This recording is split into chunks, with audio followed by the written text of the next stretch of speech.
Hey guys, welcome back to another episode in which we'll talk about my experiences for 2025. Last year has been an extremely challenging year in terms of personal growth, changing my mindset, doing shadow work, and struggling to grow my creative business.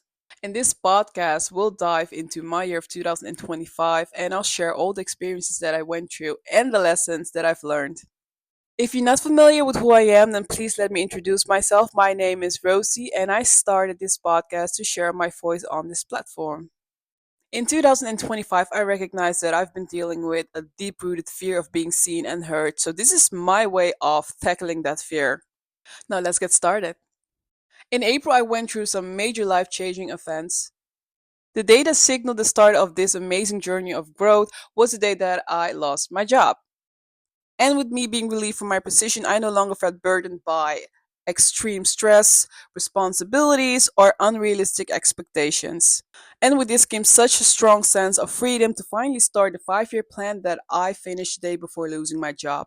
Can you imagine going from one day having to fix other people's issues, running to a store, overworking, constantly feeling like you're on the brink of another mental breakdown, always being emotionally available because you have to sacrifice one of your free days to solve someone else's issue, to one day having complete freedom? And you might imagine what I started doing the next day. I went to a nice coffee shop and ordered a nice hot drink. I sat my ass down, took my agenda and my pen, and I wrote down a weekly schedule for the next week to help me achieve all the goals that I want to achieve in the first year of my 5 year plan. Now, being gifted with tons of free time and freedom, I could shift my focus towards growing my creative business. I was so set on growing my creative business to gain some independency and autonomy by selling my handmade art. As long as I can remember, I've always felt drawn towards creativity and expressing my creativity in multiple ways. But I always felt this sense of wanting to have autonomy and also freedom, which makes me one day realize that I want to have my own business. As long as I can remember, I've always identified as a creative human being, one that always seeks to um, express her creativity in multiple ways, but I always craved freedom and autonomy, which made me one day realize that I really want to have my own business. Like, there have been plenty of creative hobbies that I always wanted to start with. And in 2023, I added another one to my list, which is tufting. Another word for tufting is rug making. If you're not familiar with it, then please search it. It's incredibly fun. You can make nice things from yarn and wool for your family or for your friends. So I started tufting completely by myself. I didn't buy a course. I did it completely independently by myself and with a bit of help from YouTube. But it turned out to be quite challenging. Even though it was challenging, I thought it myself in 1 month. I think it took me 1 month to finally make decent things. But in the end of the day, I turned out to be quite talented, if I'm gonna be honest. And yes, I'm gonna be honest with myself. I'm gonna pat myself on the shoulder because I have made some beautiful things. So now I felt incredibly hyped up because now I had all the free time to finish up all the projects that I started with in 2024 but couldn't finish because I was so invested in my first situationship. So there was still work to be done because I had some projects that still needed to be carved, trimmed, but also glued up. And now it really started feeling realistic because I could imagine having a breakthrough finally, and not just a breakthrough, I mean a breakthrough with something that I genuinely enjoy doing.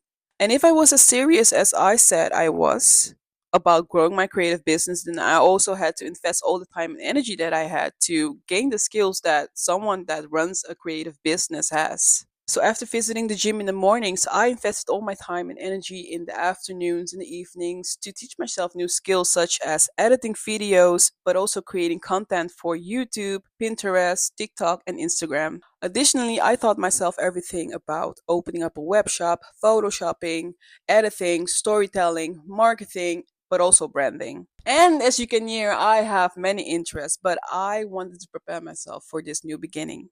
I was highly ambitious, and everything that I planned had a deadline to hold myself accountable because in the end of September, I planned on being completely independent and having a smooth running creative handmade art business. And thank gosh, I had the security of a stable income till the end of September, so I had no worries. I simply had to focus on my goals and on my planning. In the following 3 weeks after losing my job, I learned a great deal of new things. In the following 3 weeks after losing my job, I learned a great deal of new things. I also managed to finish all the handmade items that I planned on finishing. I took an amount of product photos and I also made content for my platforms such as Instagram, YouTube, TikTok, and Pinterest. And I also managed to launch my web shop. So finally, all the hard work that I put in would finally pay off. I thought so. Like, reality struck me incredibly hard because I realized that selling handmade art isn't as easy as I thought it was. Another thing that I realized was that I probably had to put myself more out there as an artist and authentically show up as myself, not just to share my art, but also share my face with the audience. I began to feel the weight of expectations that I put on myself, but also a deep rooted fear that I've dealt with my entire life, and that is the fear for failure. I'm a person that has always been ambitious, and therefore I put a lot of expectations on myself, so failure is out of the question. But this time I really started questioning my own abilities. I started to question whether I can achieve all the things that I plan on achieving. And not only that, I also started to question my appearance, my ability, my voice, how I move physically, how I look like in the videos. I started to wonder whether my content has the right aesthetic or not. I started to question every little thing. I started to wonder if I'm enough, but also if my art was good enough. I started to question whether I was going to be seen, and if I was going to be seen, are they going to make fun of me? I started questioning if I was original enough or if I was applying the right guidelines for my content to finally go viral and gain the customers that I really wanted to have. My fear for failure was that bad that I didn't even want to share all the work that I made, or my face, or my voice, or myself. I didn't want to share anything simply because I was so afraid to fail. Most of the time, I got more invested into doing research on how to create the perfect content as a handmade artist than I put the work in to creating the actual content. So, this gave me the temporary feeling or the illusion that I was on the right path, but when it came to actually posting the perfect content, I stammered and really felt reluctant to share my content with the world out there. Can you imagine having tons of photos, videos of your work and yourself doing the job and end up never posting it simply because one shot wasn't good enough? Besides feeling overwhelmed with the insecurity of my appearance, my abilities, and my handmade art, I got confronted with another fear, which is the fear of financial instability. A great amount of questions raced through my mind whether I was going to have enough money after September or if I was going to achieve the financial goals that I set for myself in September. What if I don't achieve the financial goals that I set for myself in September? What was I supposed to do then? And what if my business doesn't get the right amount of traction that it's supposed to have for me to finally be financially independent in September? Shit, will my savings really save me? Do I have enough of my savings left? And on top of that, dealing with two types of fear, I now had to struggle with a third fear, which is the fear of losing my freedom. Because if my business was going to be financially unstable, then I'll end up being financially unsure myself. My business didn't get the right amount of customers, then I'll end up having to look for a job that I don't even fucking like simply because I need an income. And yes, this might sound incredibly irresponsible, but after 9 years working in toxic environments, with authority figures that don't give a fuck about you and want to suck all the life out of you. I was fed up with working in toxic environments. I wanted to work for myself finally. I promised myself never to return to a toxic workplace, simply because I need money. And as you can hear, I was very stubborn about this and I didn't plan on giving in. And keep in mind, this took place in 3 or 4 weeks after losing my job. I felt petrified and confronted with deep underlying fears. At the same time, I got sick 3 times in 4 weeks as a result of me pushing through and overworking through my schedule even though I felt exhausted. I put so much expectations on myself and put so many deadlines for myself to make, and if I wasn't making the deadlines, I remember feeling incredibly disappointed in myself because I wasn't making the deadlines that I said I would make. And all this stoked the fear in me of falling behind on my schedule, which means falling behind in the first year of my 5 year plan. I felt like I was stuck in a continuous cycle of never ending fear, which led through me taking actions based on fear. So it's no surprise that I ended up sick 3 times in 4 weeks. The third time that I got sick, I felt forced to lay in bed. I could no longer move. That's how sick I felt. So instead of pushing through, I forced myself to reflect on my relationship with productivity. For a person as I, yeah, productivity has always been a crucial part of my life. Always have been. So for as long as I can remember having a job, I never stopped working. Working meant to me having an income, which means being financially stable. Being financially stable gave me the sense of freedom, autonomy, and also independency. Since my first job, I've always felt like I've been in control of my own life. Additionally, I always felt like I had to be busy. I really had this deep rooted need for me to be busy. I've always been occupied with doing too many things. I always studied something, I always learned new things, I was always working, I was always doing my hobbies, whether I was in the gym or not. And when I deserved rest, it was only after doing too many things in 24 hours.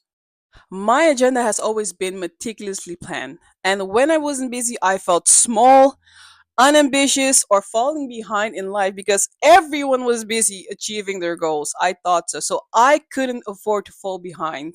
But most importantly, whenever I was busy, I didn't have time or energy to think of all the thoughts that I hadn't processed in the past years. I didn't have to think about all the things and feelings that were running through my mind at the time. I discovered that I use constant distraction as a coping mechanism so that I don't have to think of all the stories of the past and also not have to feel the emotions that those unresolved stories stirred up inside of me. Getting sick multiple times and being forced to lay in bed really had me thinking whether my body was able to carry on the way I was moving through the past years. I called myself irresponsible because I didn't give in to a job simply because I need an income. But when you look at it more critically, it's just as irresponsible to your body, to your well being, your mind, and your health to batter up your body simply because you have to be productive or you feel the need to be productive. And only take rest when your body and mind has been completely battered up. I decided to shift my perspective, and I really enjoyed that it created space in my schedule. I noticed that I didn't have to work as hard as I was working at the time on my handmade art and growing my creative business to get a certain result. I found out that I could achieve a similar result without me beating up my mind and body and actually enjoy my free time and hobbies. Slowly and steadily, I started implementing a less rigid work schedule, which resulted in me improving my relationship with productivity. At that point, it wasn't the healthy relationship that it needed to be. Nevertheless, we kept working towards making small improvement, and I welcomed the small improvement that I made. I felt like I had to be patient because it wasn't a physical challenge, it was a mental challenge that I was doing. The reason why I'm telling you this story is to help you reflect on your relationship with productivity. When I look around me and I observe all the people that I'm surrounded with, I notice that they have the same unhealthy relationship with productivity that I used to have in the past. I see this around family members, friends, and people that I used to work with, and in society in general. I suspect it's due to being from a certain background, a certain culture, or a certain upbringing in which we're being forced to give more than we can handle and not receive what we actually deserve, but also due to being part of a culture in which there aren't healthy coping mechanisms in place. Another reason for this is because we live in a society in which we're continuously being rushed to reach certain deadlines or differently said, certain milestones before a certain age. And because we're so used to being rushed and not used to take on a more slow but healthy pace in life, we disconnect from our feelings, not giving thoughts to the important messages that our body tries to tell us. Ask yourself, do I have a healthy relationship with productivity? And what's the worst thing that can happen if I take a more slow approach in life?